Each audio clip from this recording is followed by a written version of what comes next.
Growing a business is kind of tricky right now. Supply chains are squeezed, tariffs and trade policies are dynamic, and cash flow, it's tighter than ever. You need clarity to come out on top. Without it, you risk falling behind. If only you could hop in the DeLorean and see the future, right? Thankfully, there's NetSuite by Oracle. NetSuite has real-time forecasting to help you move ahead with confidence. This is your AI-powered business management suite and the #1 cloud ERP. Trusted by over 42,000 businesses, NetSuite brings accounting, financial management, inventory, and HR all under one roof. It's your single source of truth, giving you the data and control you need to move quickly. And with AI built in, you can automate the busy work and focus on strategy. NetSuite helps you see what's stuck, what it's costing you, and how to pivot fast. If I were running a business with a lot of moving parts, I'd use NetSuite for full control over everything. Tame the chaos with NetSuite. If your revenues are at least in 7 figures, download the free ebook, Navigating Global Trade, 3 Insights for Leaders at netsuite.com/SPI. That's netsuite.com/SPI. You spent months building towards launch day, but when the clock hits 0, your site crashes. Bots swarm, and loyal fans rage on Reddit. That's not good. Fanfare was built to stop that. Fanfare is the drop platform made for high-pressure moments, stampede-proof infrastructure, verified waitlists, and bot filters that actually work. Instead of refunds and rage, you get retention and revenue. And that sounds great to me. Your next launch shouldn't be a gamble. Get Fanfare's 5-step hype drop playbook and learn how to bulletproof your drop at fanfare.io/playbook. Again, that's fanfare.io/playbook. You're listening to the Smart Passive Income Podcast, a proud member of the Entrepreneur Podcast Network, a show that's all about working hard now so you can sit back and reap the benefits later. And now your host. He thinks every listener of this podcast deserves some good luck today. Pat Flynn. This past week, we spoke with John Ainsworth from datadrivenmarketing.co and also the host of The Art of Selling Online Courses. And again, that juxtaposition, that crossover between the data and the art, the numbers with the feeling and the sort of experience that you have is really interesting. And I'd recommend you definitely listen to that episode if you haven't done so already. That's episode 791. But this is 792. And I wanted to dive a little bit deeper into data because have you ever wondered why some content sticks and resonates and drives action versus content that you might be creating that kind of just falls flat or just kind of blends in with everybody else's? And the secret often lies not just in the storytelling, which we talk about so much. I mean, your story, the story is so important, but the data that goes along with it helps earn trust. It helps build authority. So when you can collect data and inject and insert data into the communication that you have, things just become that much more believable. And of course, you don't want to make up the data. You want to collect this data in different ways. So we're going to go over in this episode different ways that you can collect data to kind of immediately enhance the content that you are coming out with, right? We want to do this ethically. We want to integrate it well. And so we're going to talk about all these things, whether you're writing an article, crafting a marketing campaign, a sales page you're building, and even just posting on social media, having data to support your words and your thoughts and your opinions and positions. It's so strong. It's so strong. So for me, when I first started out, I didn't know how to collect data. In fact, I know that I could do a better job of that. And I want you to think about some of your favorite business books. Oftentimes, you'll see a lot of data within those books. This is why I loved Malcolm Gladwell's books so much, that it just came with data that supported all these efforts and all these positions that he was taking, and it really supported his points. And I love that. You know, the numbers don't lie, as they say. I mean, you can obviously position numbers in a way to get a point across in a way that may or may not be persuasive, but the numbers definitely help. That's for sure. So where did I get my numbers? I got my numbers from just results, from creating things and sharing those results. And that came first in the form of an income report that was published on the SPI blog for 8 years plus. And these were numbers based on my revenue, my expenses, and just sharing these inside of charts and tables. And they were absolutely the most popular blog posts that I had written. Of course, come late 2010s, the landscape of blogging has changed. Those numbers we started to not include on the website anymore because they were just growing so big and weren't relatable anymore. And so I shifted to data and analysis and reports based on campaigns or specific things, not just the business overall. And the most popular one came out in 2016, I think it was. It was a year after Will It Fly was published. Will It Fly was my self-published book, and I shared all of the numbers behind that, how well it did during launch, how it continued to sell on Amazon, how many sales it made, how much money it generated, how much long tail revenue it made, not just from book sales, but also from book to email list to course. And overall, just within a couple years, actually it was 2018, I think that this came out. So it was a few years after Will It Fly came out.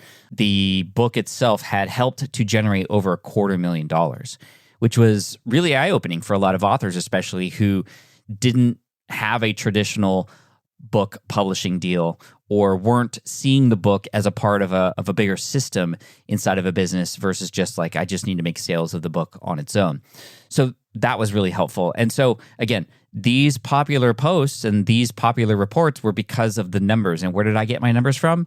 By just making those numbers happen. I mean, whatever the results would become the data to support the points and the lessons that I would make. And that would be where I would recommend you start if you have that. Whenever you can be the one to create those numbers, whether it's through your own efforts or surveys that you do, that is always going to work best. But by far, because it's coming from your own work. That being said, research goes a long way as well. So in addition to your own surveys and polls and your own testing and your own results, public databases and public research or research done with studies and those kinds of things are often included inside of books and inside of content to support one's point, right? I've been doing a lot of research on learning lately and how much people are getting overwhelmed by the amount of information that's out there, how much people are confused on where to go and all that kind of stuff. Podcast data I've been really diving into, right? This stuff is so supportive of the content that's being created, and it's public information. You just have to find it, right? So where can you find this? Well, you can find it from trusted resources. That's going to be the number one thing. You want trusted resources. There are people who create studies or just make up things, and you don't want to push forward those numbers in support of something that you have, because if people find out that these studies were done incorrectly or if they were not truthful, then of course that hurts you as well as somebody who is trying to support your own case. So there might be government databases, research institutions, CDC, World Bank, Google Scholar is a place that a lot of people potentially find some things.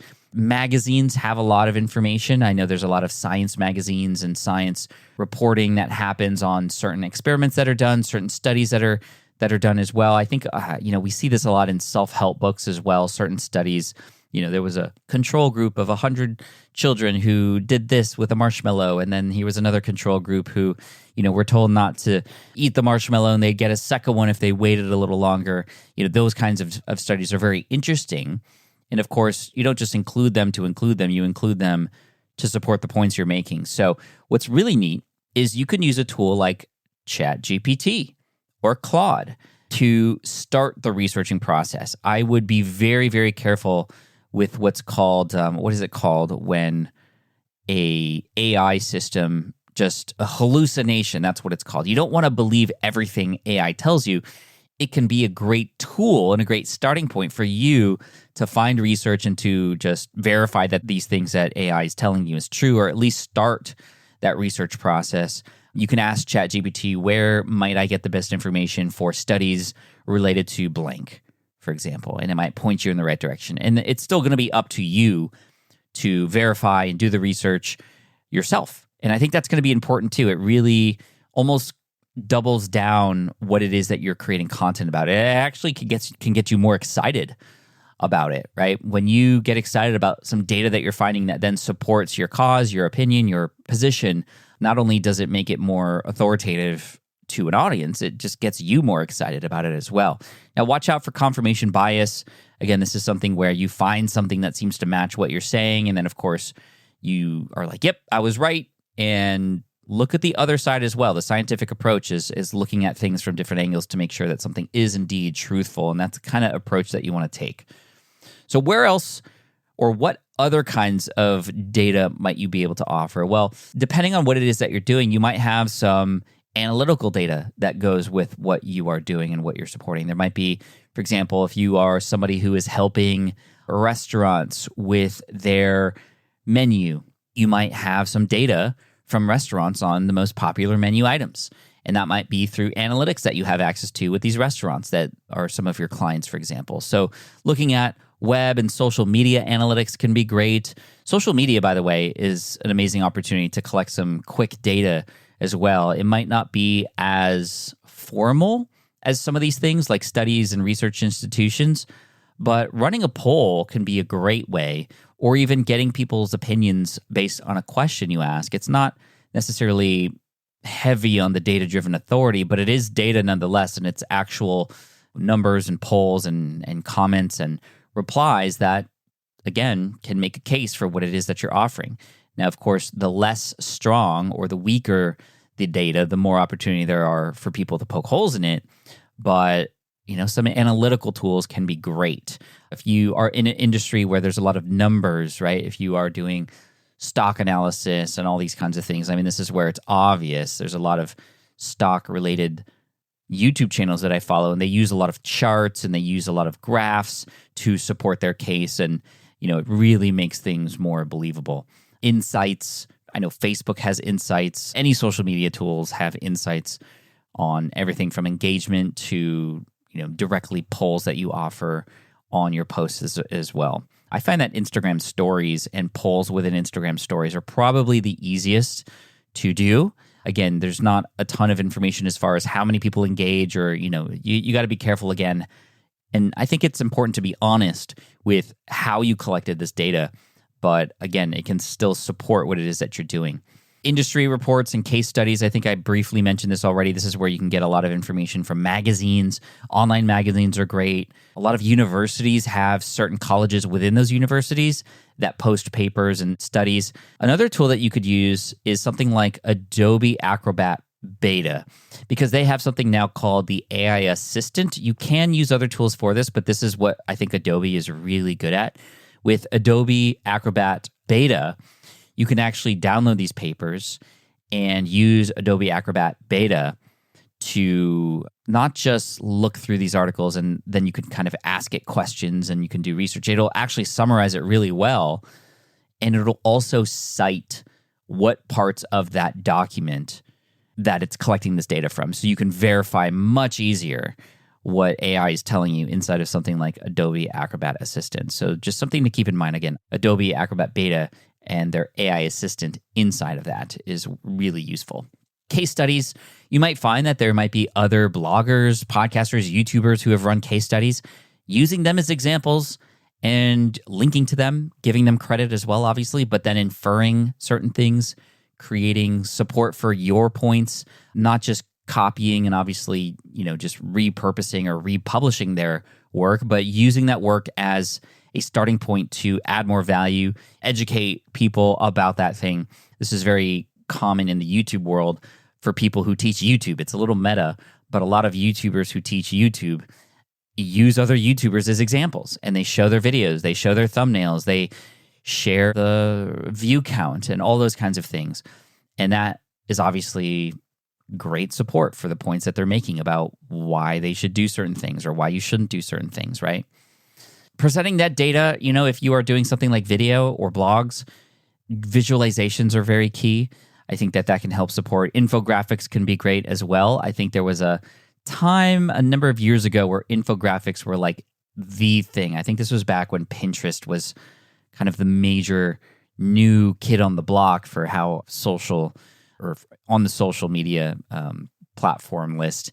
And infographics were very popular, especially among more business and data-driven types of industries. And I still think they can be very key and are shared quite more often than just text alone, but they aren't as popular anymore. But that might be a great reason to get back into that. If you can create an easy-to-digest visualization of the data that is what you're using to support your points and make your position, then great.